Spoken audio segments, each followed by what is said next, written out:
मित्रों प्रणाम। आज का हमारा विषय है, क्या आपका नियंत्रण अपने कर्मों पर है? कृपया चैनल को सब्सक्राइब कर लें और बेल आइकॉन को भी प्रेस कर लें। मित्रों, कर्म जीवन की अभिव्यक्ति होते हैं।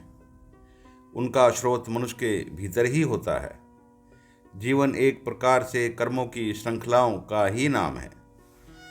जीवन एक क्रमबद्ध क्रिया है, परंतु सोचने का विषय यह है कि मनुष्य के अंदर कर्म करने का भाव कहाँ से आता है।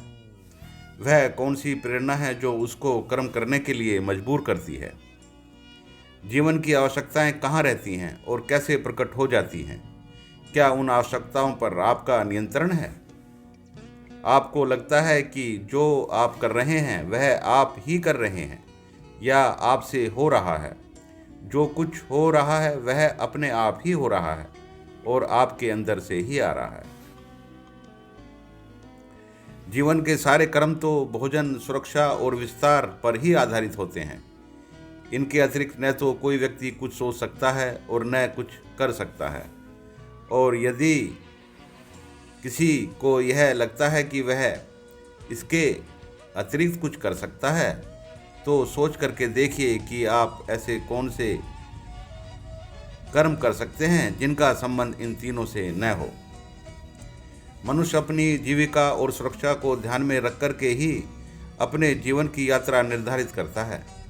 वह भोजन के लिए कर्म करता है, वह जीवन को सुरक्षित रखने के लिए तरह तरह के कर्म करता है, वह घर बनाता है, वह शरीर को स्वस्थ रखने के लिए व्यायाम करता है, खेल कूद करता है, जीवन को विस्तार देने के लिए बच्चे पैदा करता है और उनका पोषण करता है, कलाओं का सहारा लेकर अपनी भावनाओं का विस्तार करता है। जीवन को स्वस्थ और सुरक्षित रखने के लिए वह प्रकृति की खोज करता है और नए नए रास्ते तलाश करता है। मनुष्य की जिज्ञासा भी उसकी सुरक्षा और सुगमता का एक साधन है। इसके अतिरिक्त मनुष्य कोई दूसरा कर्म करता हो तो मुझे इसका कोई आभास नहीं होता। अब प्रश्न यह उठता है कि क्या इन कर्मों पर मनुष्य का कोई नियंत्रण होता है या वह कोई जीवन के अंदर की प्रेरणा से सारे कर्म करता है। यह बिल्कुल सत्य है कि मनुष्य के कर्म उसके अंदर ही होते हैं और कर्मों की प्रेरणा भी अंदर ही उपस्थित है। कर्मों के प्रकार तो कई हो सकते हैं, परंतु इनका उद्देश्य जीवन को सुरक्षा देना ही होता है। यदि हम कर्मों का वर्गीकरण करें तो कर्मों को दो प्रकार के वर्गों में बांटा जा सकता है। पहला वर्ग स्वाभाविक कर्मों का और दूसरा वर्ग अस्वाभाविक कर्मों का, अर्थात नॉर्मल एंड एबनॉर्मल एक्शन। जीवन को संचालित करने के लिए जो कर्म होते हैं वे स्वाभाविक कर्म होते हैं, उनसे किसी को कोई हानि नहीं होती।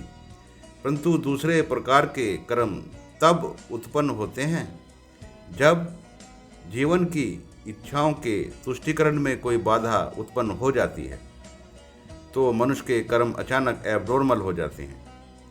वह घृणा, द्वेष, महत्वाकांक्षा, अहंकार, हीनता, क्रोध और हिंसा आदि का शिकार हो जाता है और मानवता के लिए खतरा बन जाता है।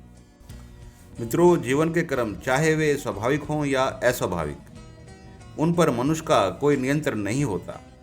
यदि कोई यह समझता है कि मैं अपने जीवन के कर्मों पर अपना नियंत्रण कर सकता हूं, तो वह केवल मिथ्या बोध में ही जी रहा है।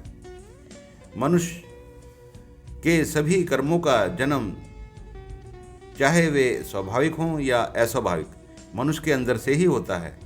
ऐसी कोई प्रक्रिया नहीं कि मनुष्य अपनी असंतुष्टि, अतृप्ति और निराशा को छुपा सके या दबा सके। कोई यह कहे कि मैं भूखा रह कर के शांत रह सकता हूँ, तो यह असंभव ही है। भूखा, असंतुष्ट और अतृप्त मनुष्य कभी शांत नहीं रह सकता। धन्यवाद।